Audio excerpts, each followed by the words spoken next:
I died, slowly, quietly, and no one noticed. There was no accident, no disease, no moment that screamed, "This is it." Just little things. Unanswered messages, skipped walks, long silences. And over time, they added up. You don't need a funeral to vanish. You can disappear while breathing, while smiling. And by the time you notice, part of you is already gone. They say aging is natural, but they don't say how easy it is to fade long before your body gives out, and how it often starts with things we don't even question. Let me show you how it happened to me. Maybe, just maybe, you'll recognize the signs before it's too late. Chapter 1, The Fade Begins. It didn't happen all at once. That's the worst part. There was no thunderclap, no ambulance. Just the stillness after she was gone. My wife, Miriam, died on a Tuesday. It rained that morning. We had spent 47 years together, not all perfect, but real. She was warmth. She was coffee in the kitchen and humming from the hallway. I remember holding her hand as the machine slowed. I didn't cry, not then.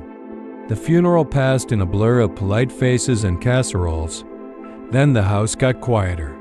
My daughter moved to Oregon. My son stayed busy. They called. At first, then text replaced voices. Then silence replaced both. The calendar stayed blank. I stopped shaving. Not on purpose, it just didn't matter. I missed our walks, but the couch was closer. I watched reruns. I answered no calls. I smiled at no one. Evenings felt like falling into a well. Mornings were just space to get through. One night, I found myself rocking alone in the chair Miriam used to knit in. The room was dark. I wasn't asleep. I wasn't awake. I was breathing. But I wasn't alive. There's a kind of silence that follows grief, not loud or messy, just heavy. It sinks into the walls, the furniture, even your bones. You stop listening to music because it makes the quiet louder. I remember heating soup and forgetting to eat it. Talking to the mail, leaving lights on just for the company. No one prepares you for the slow unraveling of self. How routines become rituals. How comfort becomes withdrawal. That chair didn't just rock, it remembered her. And I sat in it night after night, hoping maybe I'd remember myself. If any of this feels familiar, pause. You're not weak. You're just human. And if you know someone slipping into this kind of silence, reach for them. Before the stillness becomes their only company. If you know someone living in a quiet house full of echoes, reach out. A call, a visit, even a message. You might interrupt the silence that's quietly becoming permanent. Share this with someone who might be drifting into stillness.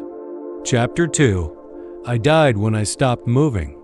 I died when I stopped walking. Martin used to garden. Tomatoes, mostly. He was always bending, lifting, digging. Not to stay fit, but because life called for movement. Then came the sciatica. Just a few missed days. Then a week. Then months. The pain faded, but so did his rhythm. He started using a walker, not because he needed it, but because it gave him an excuse not to try. His muscles softened, his back stiffened, and his world shrank from garden to kitchen to recliner. Science says muscle loss after 70 accelerates dramatically. Sarcopenia. The term is cold. The reality is colder. Strength doesn't just go, it takes energy, confidence, independence with it. Martin didn't fall, he didn't break a hip. He just slowed until the doorbell felt too far to reach. He sat more. He stood less. One day, his granddaughter visited. She hugged him and said, "You smell like the blanket drawer." He laughed. But inside, something closed. Movement wasn't exercise, it was expression. It meant agency, identity, the act of choosing to rise, reach, kneel. And when that choice faded, so did something else. The belief that life could still expand. The recliner became a station. Meals came to him. The sun was something glimpsed through a window. He used to name the birds in the yard. Now he forgot to look up. One morning, he tried tying his shoes and couldn't, not because his fingers failed, but because the will did. That was the day he stopped opening the curtains. If you're sitting more than you're standing, this is your warning. Move, even if slowly. Move because it reminds your spirit that you still can. Chapter 3. I died inside the routine. I died when the days started repeating. Grace lived in a spotless apartment, everything in its place. She had her tea at 7, read the paper at 8, fed the cat, sat by the window. Every day the same. At first it was comforting, predictable, peaceful. But the crossword got easier. The names in the news meant less. The weather was something that happened outside, far away. The brain, like the body, needs tension, surprise, complexity. Without it, the mind slows just a little at first. Then comes word-finding trouble, misplaced objects, lost appointments, and a quiet panic she never says aloud. Grace didn't notice the shift, but her daughter did. One day she visited and found soy milk in the closet and Grace laughing like it was normal. It wasn't funny. It was the sound of decline, not dementia. Not yet. But the ground had softened, and no one told her to keep challenging herself. No one said repetition is its own form of erosion. Her days were neat, polished, quiet, but inside something dulled. There were no alarms, no diagnosis, just the quiet erosion of sharpness. Her friends said she was still herself, but even she wondered what that meant now. She had stopped learning, stopped trying, stopped reaching. Even joy began to feel pre-recorded. One evening, her neighbor brought over a puzzle. Grace stared at the pieces and felt her mind hesitate. That's when she realized comfort had turned to confinement. If your days look exactly the same, choose one thing to change. Novelty isn't indulgence, it's oxygen for your brain. Break the pattern before it breaks something in you. Have your days begun to blur? Same meals, same chair, same silence. Routine is comfort until it starts to erase you. Tag someone who needs a gentle nudge back into motion. Chapter 4. I died when I stopped feeling. I died when I couldn't feel the sadness anymore. Joseph had always been a quiet man, a builder, a fixer. When his wife left him emotionally, then physically he didn't cry. When his brother died, he said, "That's life." When his dog was put down, he patted her head, then cleaned the bowl. At first, people admired his stoicism, but inside, something vital had turned to stone. Emotional numbness isn't dramatic. It's not yelling or drinking or rage. It's just less, fewer highs. Fewer lows, no poetry, no surprise. Joseph kept doing what he always did. Fixed the porch, paid the bills, ate alone. But when his grandson was born and he felt nothing, no warmth, no wonder he realized something had gone missing. The spark. The bridge between being and feeling. Emotional atrophy, psychologists say, comes from lack of connection. Without shared vulnerability, the inner world dims. Joseph hadn't shut down all at once. He just stopped reaching. And eventually, no one reached back. He told himself it was normal, that emotions were for younger men or weaker hearts.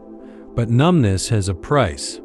It didn't just steal sadness, it dulled joy too. The coffee didn't taste right anymore. Music became background noise. His days passed like static present but without tone. And when his grandson hugged him and he couldn't feel warmth in return, he knew. The armor had become his skin. Emotions, like muscles, weaken when unused. If you haven't cried in years, ask yourself, what else have you stopped feeling? It's not too late to soften, to reconnect, but you have to reach first. Even if it's just a text, or a single honest sentence, let someone in before the silence becomes your whole world. Chapter 5. I died when I lost my why. I died when I stopped being needed. Ruth was a teacher. 40 years. She remembered every student who ever thanked her. Then retirement came. Then her husband's stroke. She cared for him fully, fiercely. But when he passed, the silence was too large to fill. The neighbors stopped waving. The school forgot to invite her. She knitted hats for charity, but the thrill of impact was gone. Purpose is a compass. Without it, direction fades. One morning she woke up and didn't know what day it was, not because she forgot, but because it didn't matter. No one was waiting. No one was counting on her. Not all deaths are physical. Some are the quiet slipping away of identity. When your name no longer echoes in another's life, you begin to disappear. Ruth didn't want pity. She wanted to matter. And when that feeling faded, so did she. She tried, joined a book club, took a ceramics class, smiled at the grocery store, but none of it felt like purpose. What she missed wasn't activity, it was impact. The sense of being known, awaited, necessary. Her voice, once steady in classrooms, now cracked when she spoke too long. She stopped correcting grammar, stopped offering advice, stopped asking questions that led anywhere, and the world gently stopped asking back. Identity fades when it's no longer reflected, but purpose isn't reserved for the young or employed. Sometimes it starts again with one person who says, I need you. If this chapter feels close to your story, leave a comment. Or better yet, reach out to someone you once relied on. Help them remember they still matter. Final reflection. I died slowly, but maybe so are you. And if you've been quiet long enough to hear this story, maybe it's time to start waking up. The truth is, these deaths of purpose, movement, feeling, identity, they don't scream, they whisper. You don't lose everything in a moment. You lose it in pieces, a missed call, a skipped walk, a chair that rocks too long. But here's what no one told me. You can come back, not as who you were, but as someone lighter. Truer, every breath is a return. Every small reach, a kind of resurrection. So reach. And if someone came to mind while you watch this, send it to them. Because some people don't know they're fading until they hear it out loud. You might be the echo that brings them back. We often wait for a crisis to change. But most of the time, it's the softest moments that matter most. The quiet decision to walk instead of sit. To speak instead of stay silent. To feel fully. Aging is not the end. It's a mirror, and what you choose to see in it determines what comes next. You don't need to be who you were, but you do need to be here, fully, present, awake. If this reflection stirred something in you, don't let it fade. Leave a comment, share this video, send it to someone who's quietly disappearing. Because even the smallest reminder can bring someone home to themselves.